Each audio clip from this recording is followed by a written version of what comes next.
월요일 새벽에 오신 우리 성도님들을 환영합니다. 주의 이름으로 축복합니다. 우리 서로 인사하시겠습니다. 할렐루야, 반갑습니다.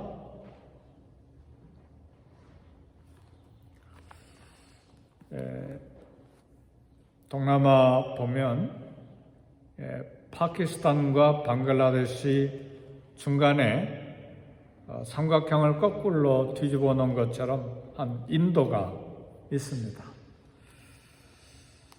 인도의 인구가 13억 8천만 명입니다. 이게 2020년도 통계니까 지금은 아마도 14억 되지 않을까 그런 생각이 듭니다. 이제 중국 인구를 곧 추월할 그런 인구 대국입니다.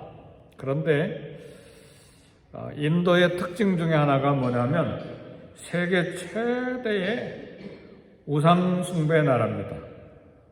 인도가 섬기는 신이 3억 3천 개입니다. 신이 무슨 3억 3천 개나 돼요? 네, 어마어마한 신을 섬기고 있는데 인도 사람 이 각 가정에 보통 8가지 정도의 우상 신상들이 다 있습니다. 그런데 인도의 그 우상의 특징은 동물들을 그렇게 많이 섬겨요. 뭐 원숭이라든지 특별히 소, 그 다음에 코끼리 우상, 뭐 쥐도 섬겨요. 쥐도 우상으로 섬기고. 그래서 동물의 이 신성을 믿기 때문에 아무리 가난하고 배가 고파도 동물들을 절대로 먹지 않아요. 인도 인구 13억 8천만 중에 4억 4천만 명이 힌두교도들인데 소가 인도인들이 섬기는 소가 7,500만 마리예요. 그 소만 잡아먹어도 인도 사람들 굶주리지 않아요. 근데 모두 다 신으로 섬기니까, 그리고 동물들이 뭐 우상이니까 신으로 섬기니까 자유롭게 두다 보니까 뭐 도시 한복판에 소가 걸어가도 차들이 가지 않고 기다려요. 그리고 마음대로 길거리에 달아다니고 원숭이 쥐가 농작물을 먹어도 그대로 둬요. 신이니까. 참 인도도 과학자들이 많거든요. 그리고 미국에서도 인도 사람들이요 얼마나 부자가 많은지 몰라요. 대학교 교수들도 많고 학자들도 많고. 근데 아무리 과학자가 많고 학자들이 많아도 우상 숭배의 어리석음 어쩔 수가 없어요. 오늘 우상 숭배의 이 어리석음이 사무엘상 5장에 소개가 됩니다. 블레셋 사람들이 이스라엘과 전쟁에서 승리했어요. 그리고 하나님의 언약궤인 법궤를 빼앗았습니다. 블레셋은 이 언약궤를 그들의 신전인 다곤 신전에 두었습니다. 왜 하나님의 법궤를 빼앗아가지고 다곤 신전에 두었느냐? 고대사에서는 전쟁 때 자기 나라 신과 적군의 신이 싸운다고 생각을 해요. 그래서 승리하면 우리 다곤 신이 승리했다. 그러니까 적군의 신인 상징인 법궤가 패배한 신이기 때문에 자기 신의 밑에다가 그 밑에 있는 아래에 있는 신으로 두는 거예요. 그러니까 하나님의 법궤를 다곤 신전에 이 부하 신으로 둔 거예요. 근데 사실은 이스라엘이 패배한 게 하나님의 패배가 아니죠. 하나님이 엘리 제사장 그 아들 홈리와 비느하스의 두 제사장들의 범죄, 심각한 범죄가 있었잖아요. 온 이스라엘이 이렇게 우상 섬기고 하나님 제대로 말씀 섬기지 아니하니까 블레셋에 패배하게 허락하신 것이죠. 그런데 이 다곤 신전에 법궤를 두었는데 그 다음날 아침에 이상한 일이 벌어졌어요. 다곤 신은 머리는 쥐고 몸은 이 사람의 모습을 하는 신인데 그런 신이 어디가 있어요? 머리는 쥐처럼 생기고 몸은 사람처럼 생겼는데 그걸 물고기 신이라고 그러는 모양이에요. 이 역사 자료들을 살펴보니까. 근데 다음날 아침에 보니까 다곤 신이 법궤 앞에서 바짝 엎드려져 있는 거예요. 넘어져가지고. 다곤 신전 제사장들이나 이 사람들이 가서 보니까 그런 거예요. 법궤 앞에 바짝 엎드려 있는 거예요. 그러니까 신전을 섬기는 사람들이 다곤 신을 다시 세워놨어요. 다곤 신이 신이라면 엎드려져 있다 자기가 일어나야죠. 그런데 사람이 일어나서 세운 거예요. 그런데 그 다음날 아침에는 목이 잘려지고 두 손목이 잘려져 가지고 몸뚱아리만 엎어져 있는 거예요. 사랑하는 성도 여러분, 왜 그렇게 됐는가? 우상에게는 생각할 능력이 없어요. 우상은 행동을 못해요. 그러니까 넘어지면 일어설 능력이 없어요. 그러니까 신이 아니라 그 말이에요. 네. 불교 신자들이 집안에다 불상 갖다 놓잖아요. 그러니까 사람이 조각을 만들어 놓고 손 안 대면 1년, 10년, 100년이 가도 이렇게 있는 거예요. 왜요? 우상이니까. 움직이지 못하니까. 움직이려면 사람이 옮겨놔야 돼요. 그렇죠? 무속 신앙자들 각종 부적을 만들어 가지고 안방에도 침대에도 붙여놓고 베개 속에다가도 넣어놓고 김경자 권사님 잘 아시죠? 우리 김경자 권사님 하나님 어마어마한 축복 받으셔서 우리 주님 얼마나 귀하게 섬기시는지 몰라요. 막 딸들 다 예수님 믿게 만들고, 그죠? 네. 형제들 예수 믿게 만들게 하고. 신영찬 집사님 교회 잘 다니죠? 네, 할렐루야. 그러니까 이 무속 신앙자들 각종 부적들 말이에요. 근데 그 부적 하나예요. 막 10만 원도 주고 100만 원도 주고. 부적이 뭡니까? 붓글씨로 찍찍찍 글 써놓고 도장도 찍습니까? 그거예요.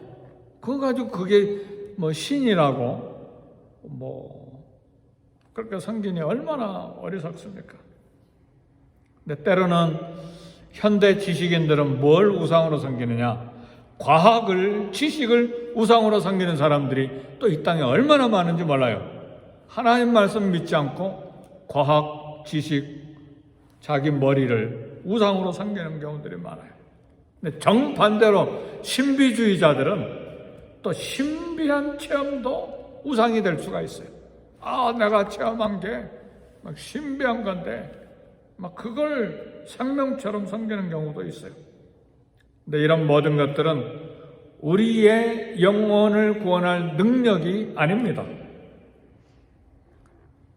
오직 하나님 말씀만이, 오직 예수 그리스도만이, 그 말씀과 그 이름만이 우리에게 생명을 주고 우리의 영혼을 건지는 능력이 됩니다.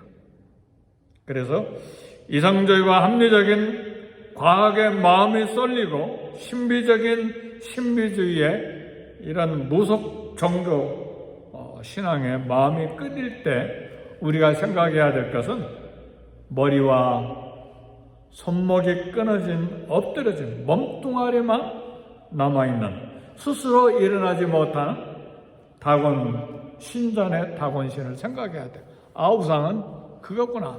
그래서 선지서에 읽어보면 야 너희들이 나무를 잘라다가 일부는 잘라서 밥 해먹기 위해서 불 떼고 일부는 잘라서 조각해서 우상을 만드는데 그리고 그걸 신이라고 섬기는데 그게 될 말이냐? 근데 이스라엘 사람들이 그렇게 우상을 섬겼거든요. 여호와를 섬기면서도 우상을 그렇게 섬겼어요. 근데 오늘 우리에게도 우상이 있어요. 예수 믿는 사람에게도. 뭐가 우상이냐? 난 우상 섬긴 적이 없어요. 있어요. 사도 바울이 이야기했어요. 우리 각자에게 우상이 있을 수 있는데 탐심이 곧 우상이니라 그랬어요. 탐욕이 있습니까? 돈에 대한 탐심이 있습니까? 우상이에요. 모두 다 돈에 엎드려요. 안 그래요? 돈이면 목회자들도 꼼짝 못해요. 이게 우상이에요. 하나님 말씀이 생명입니까? 돈입니까? 잘 생각해 보셔야 돼요. 권력이 우상인 사람들이 있어요. 그 권력을 향해서 얼마나 부정한 일들을 많이 합니까? 지금 새로운 한국의 대통령이 되면서 그 부정한 거짓들 다 뒤집어질 것 같아요. 지금 보니까. 왜 그렇습니까? 권력을 우상으로 섬기기 때문에 온갖 거짓 것을 다 향한 거죠. 권력만 잡으면 모든 죄도 다 덮을 수 있다. 근데 못 덮을 것 같아요. 가만히 신문 읽어보니까. 대통령 물러간 다음에 기록 보존물 30년간 이렇게 덮는다고 그러잖아요. 그런데 그거 다 검찰들이 검사할 수 있대요. 못 덮어요. 사랑하는 성도 여러분, 한 조각 검은 구름이 일시적으로 구름이 태양을 가릴 수가 있어요. 근데 구름이 영원히 태양빛을 가리지 못합니다. 블레셋이 이스라엘 전쟁에서 법궤를 빼앗아가지고 승리한 것처럼 보였어요. 힘이 승리한 것처럼 보여요. 돈이 승리한 것처럼 보여요. 권력이 승리한 것처럼 보여요. 잠시. 그러나 하나님이 생생하게 살아계세요. 하나님이 생생하게 살아계심을 믿으십니까? 그렇다면 우리는 우상에게 절해서는 안 돼요.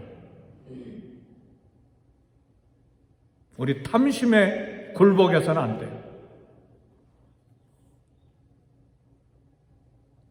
하나님의 능력은 보이지 않고 죄와 악과 부정과 불의가 우상의 승리한 것처럼 보이지만 그러나 하나님의 손이 우상 다곤의 손목과 목을 잘랐어요.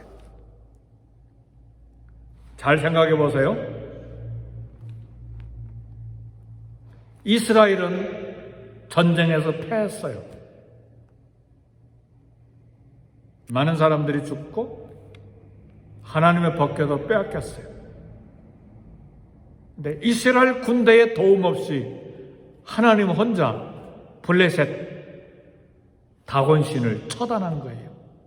그 다음에 오늘 다 읽지 않았지만 아스돗 사람들, 블레셋 아스돗 사람들 독한 종기와 전염병이 생기게 만들었어요. 아스돗에 있는 법궤를 가드로 옮겼어요. 가드에 가니까 가드에 있는 사람들 독한 종기와 전염병으로 많은 사람들이 죽고 막 죽음의 질병 때문에 망하게 됐어요. 이스라엘 군대는 없었지만 하나님이 홀로 블레셋 군대를 치고 계시는 거예요. 그들의 승리를 뒤집어 놓으셨어요. 적군의 승리를 뒤집어 놓은 거예요. 우상의 승리를 뒤집어 놓고, 불의의 승리를 뒤집어 놓고, 돈의 승리를 뒤집어 놓고, 권력의 승리를 뒤집어 놓은 거예요. 이게 하나님의 공의예요. 그래서 우리는 억울합니까? 하나님의 공의가, 하나님의 정의가 강물처럼 흐르게 해 주옵소서. 우리는 그렇게 기도해야 돼요. 억울합니까? 하나님의 정의, 하나님의 공의가 하수처럼 흐르게 하옵소서. 우리는 그렇게 기도해야 돼요. 우크라이나가 억울합니까? 하나님, 그들이 억울함이, 공의가, 진리가 하수처럼 흘러가게 해 주옵소서. 그 러시아와 우크라이나에 하나님의 공의가 드러나게 하시고 하나님의 구원의 역사가 일어나게 해 주옵소서. 우리는 그렇게 기도해야 돼요. 미국에도 불의가 얼마나 많습니까? 연방 대법원이 남자와 남자가 결혼해도 되고 여자와 여자가 결혼해도 그건 합법적인 결혼이다. 오 하나님 아버지, 하나님의 창조의 섭리를 파괴한 이 미국의 연방법이 무너지게 해 주옵소서. 우리는 그렇게 기도해야 돼요. 권력과 돈에 넘어진 이 미국의 상원과 하원이 무너지게 해 주옵소서. 우리는 그렇게 기도해야 돼요. 하나님의 말씀을 짓밟다니. 그리고 우리는 우리와 상관없으니까 편안하게 살자. 돈 벌어서 편안하게 살자. 그건 하나님의 백성이 아니에요. 우리는 기도해야 돼요. 하나님의 진리와 정의가 하수처럼 강물처럼 흐르게 해 주옵소서.